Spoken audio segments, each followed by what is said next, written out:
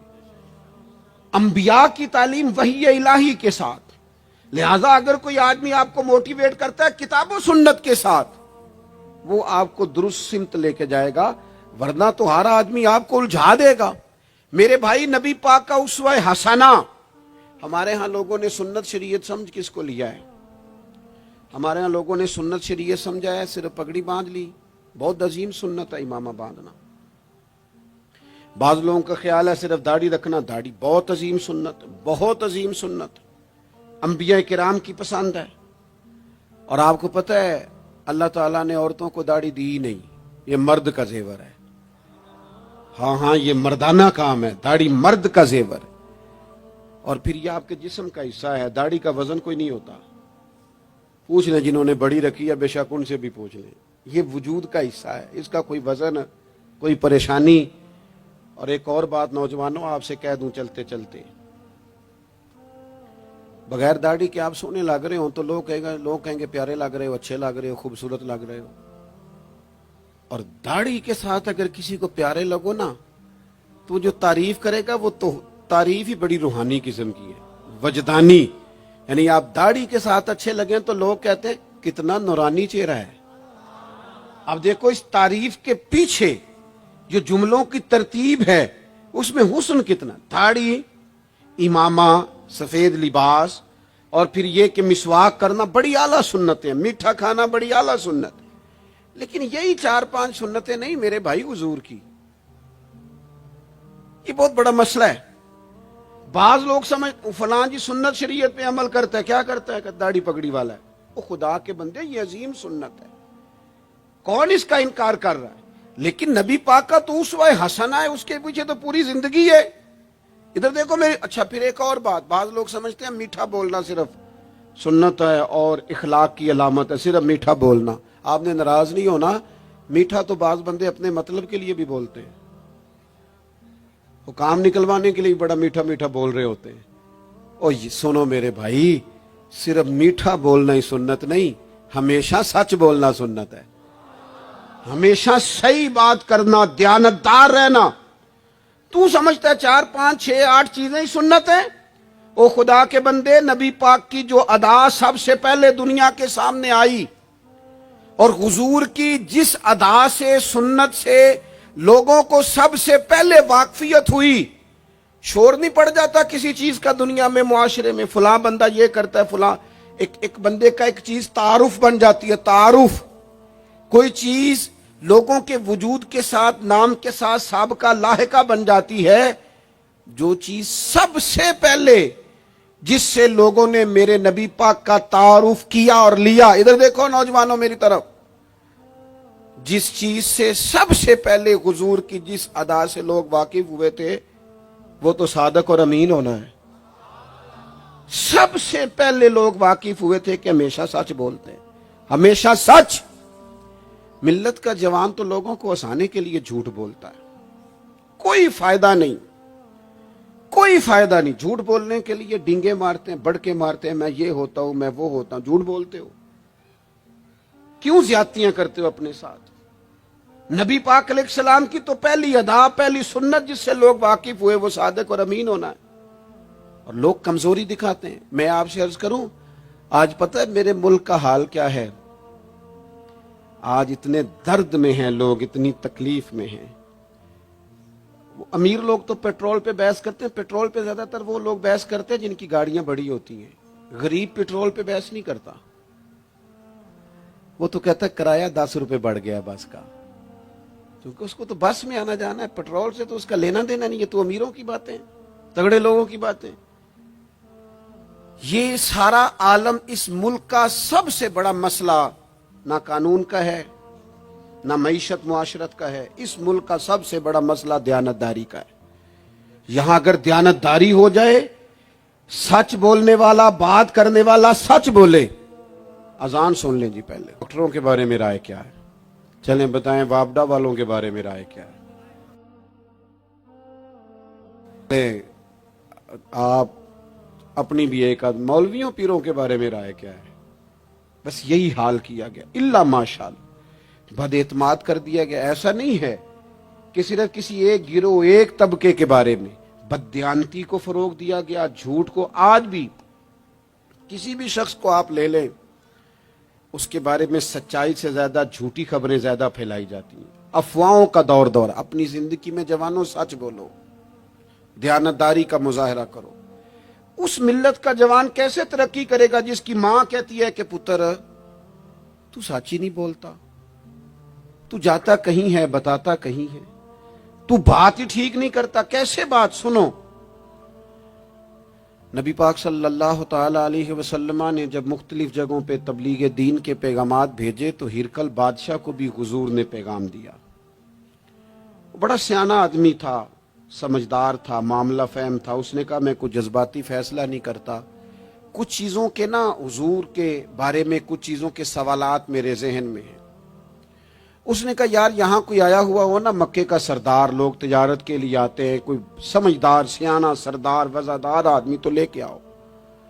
ابو سفیان ابھی مسلمان نہیں ہوئے تھے، وہاں گئے ہوئے تھے، اور آپ کو پتہ ہے کہ وہ ہر جنگ میں آگے تھے کلمہ پڑھنے سے پہلے۔ ان کو بلا کے لوگوں کو پتہ چلا یہ آئے ہوئے ہیں، تو لے جا کے بادشاہ کے سامنے کھڑا کر دیا۔ ابو سفیان کہتے ہیں جب اس نے سوال جواب شروع کیے تو ظاہر ہے میں مخالف گروہ میں تھا۔ جب کوئی مخالف گروہ میں ہوتا ہے اس نے تعریف تو نہیں کرنی ہوتی، وہ صرف ہمارے ملک میں رواج ہے کہ لوگ جو پارٹی چھوڑ کے آ رہے ہوتے ہیں اس کی بھی تعریفیں کر رہے ہوتے ہیں، اور جدھر جا رہے ہوتے ہیں پھر اس کی بھی۔ اللہ جانے کیسے اپنے دل کو سمجھاتے ہیں، ضمیر کو مطمئن کرتے ہیں، اللہ ماشاءاللہ۔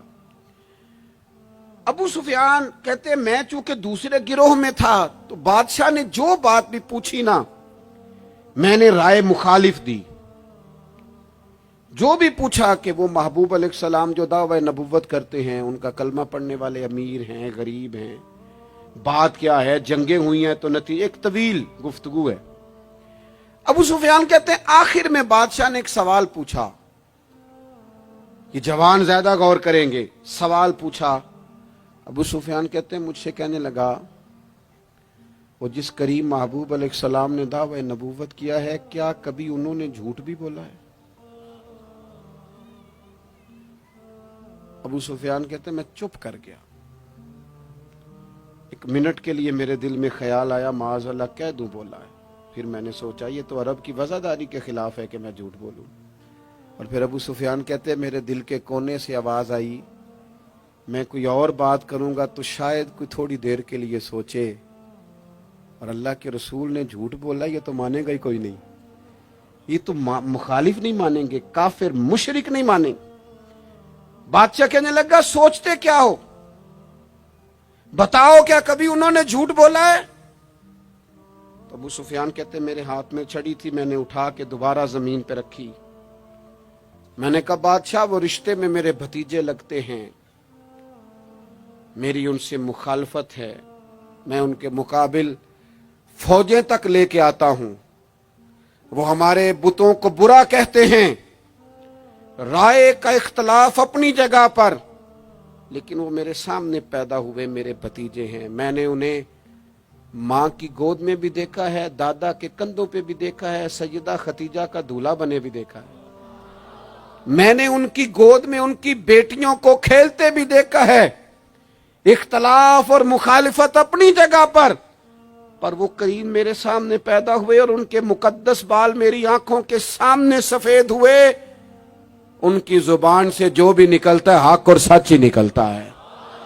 وہ اسیر دشمن کی چاہ میں بھی، مخالفوں کی نگاہ میں بھی وہ امی ہے، صادق ہے، معتبر ہے، میرا پیغمبر عظیم تر ہے، کبھی زبان سے جھوٹ نہیں نکلا۔ اللہ آپ کو جزا دے۔ سنیں جی، کچھ خطیب بغیر نعروں کے بھی تقریر کر لیتے ہیں یار، اونچی سبحان اللہ کے بغیر بھی کام چل جائے گا انشاءاللہ۔ آپ خالی سنتے جائیں نہ بھی سبحان اللہ کہیں، پھر بھی گزارا، اثر کرے نہ کرے سن تو لے میری فریاد، اور نہیں ہے داد کا طالب یہ بندہ آزاد۔